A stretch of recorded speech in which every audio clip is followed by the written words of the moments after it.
Hello friends, Sangeeta's रेसिपीमध्ये तुमचं स्वागत आहे. तुमच्यासाठी मी घेऊन आले आहे छान अशी चमचमीत अख्खा मसूरची मसालेदार अशी ग्रेव्ही. तुम्ही पाहू शकता त्याचं सर्व साहित्य मी इथे ठेवलेलं आहे. त्यासाठी आपण काय केलेलं आहे, 2 तास गरम पाण्यामध्ये अख्खा मसूर छान असा भिजवून घेतलेला आहे. त्यामुळे तो छान असा फुगला आहे.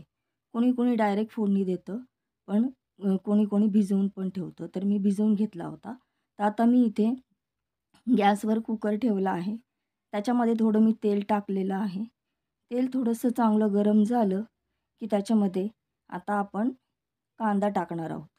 तर आता इथे मी कांदा घेत आहे आणि आपण कांदा छान असा लाल करून घ्यायचा आहे.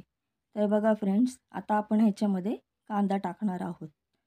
तर आपल्याला काय होतं, कधी-कधी स्वयंपाकाचा खूप कंटाळा येतो.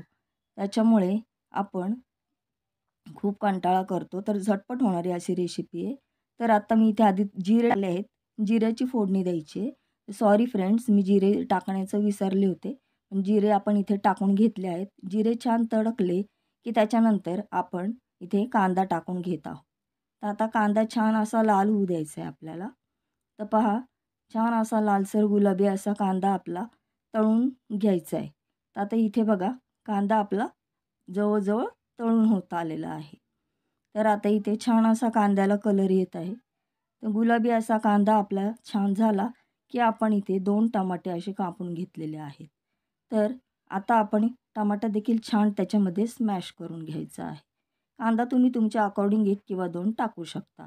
तर मी तर इथे 2 कांदे घेतले होते आणि त्याच्यानंतर आता मी इथे 2 टमाटे टाकले आहेत. छान असे लालसर आपल्याला तिथे टमाटे घ्यायचे आहेत.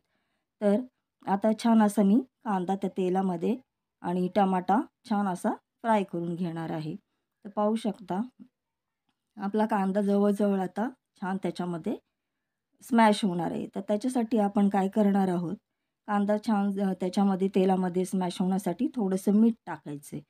मीठ टाकल्याने काय होतं, की कांदा आपला टमाटा आणि कांदा छान असा स्मॅश होऊन जातो.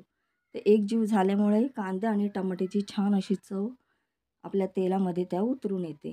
आणि त्याच्यानंतर आता आपण इथे आलं लसणाची पेस्ट घेत आहोत. तर इथे मी एक चमचाभर छोटा चमचाभर मी इथे आलं लसणाची पेस्ट घेतलेली आहे.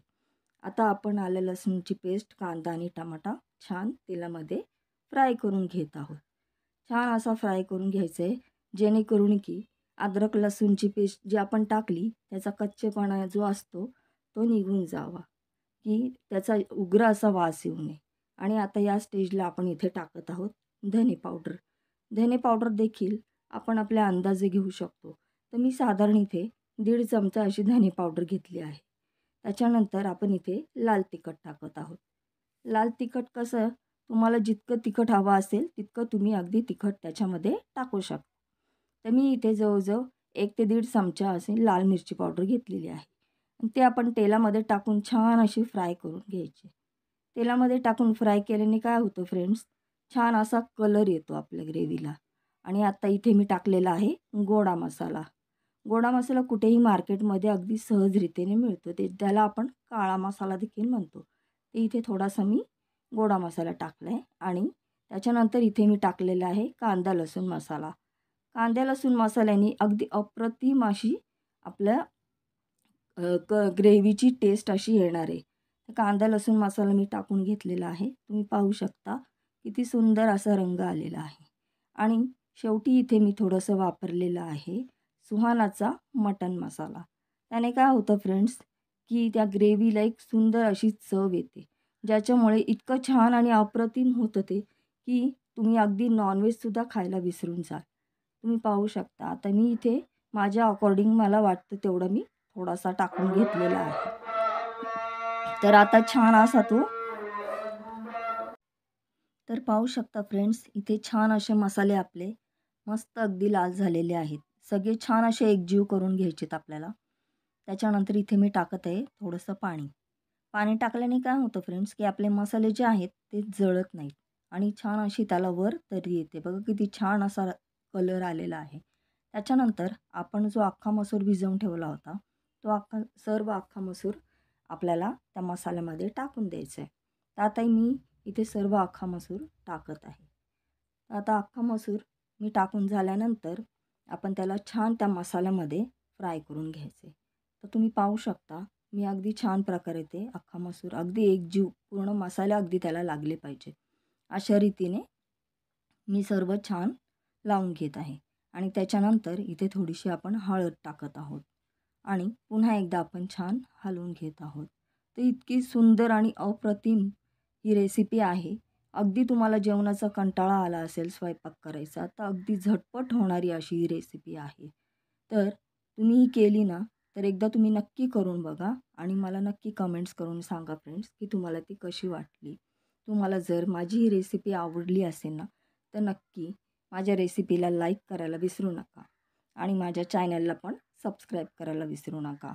तर आता मी इथे एक तांब्याभर पाणी घेतलेलं आहे. ते संपूर्ण मी त्यामध्ये ओतलं आहे. यासाठी की अख्खा मसूर थोडा छान शिजला जावा आणि मग आपण इथे चवीनुसार मीठ टाकत आहोत.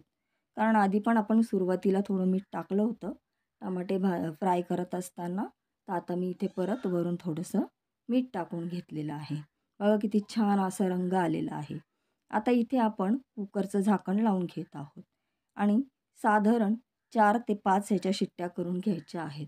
म्हणजे आपला अख्खा मसूर जो आहे तो अगदी छान असा शिजून तयार होतो. तर आता तुम्ही पाहू शकता आपला कुकर झालेला आहे आणि आपली ग्रेव्ही छान अशी तयार झालेली आहे. तर पाहू शकता तुम्ही किती सुंदर असा त्याचा रंग दिसत आहे आणि चव देखील त्याची फार अप्रतिम अशी आहे. तर तुम्ही नक्की करून बघा आणि मला कमेंट्समध्ये नक्की तुम्ही सांगा की तुम्हाला ही कशी वाटली आहे. तर अगदी पाहुणे पण आले, कधी तुम्हाला काही सुचलं नसेल काय करावं, तर तुम्ही हे करू शकता.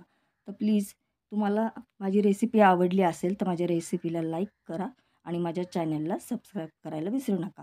थँक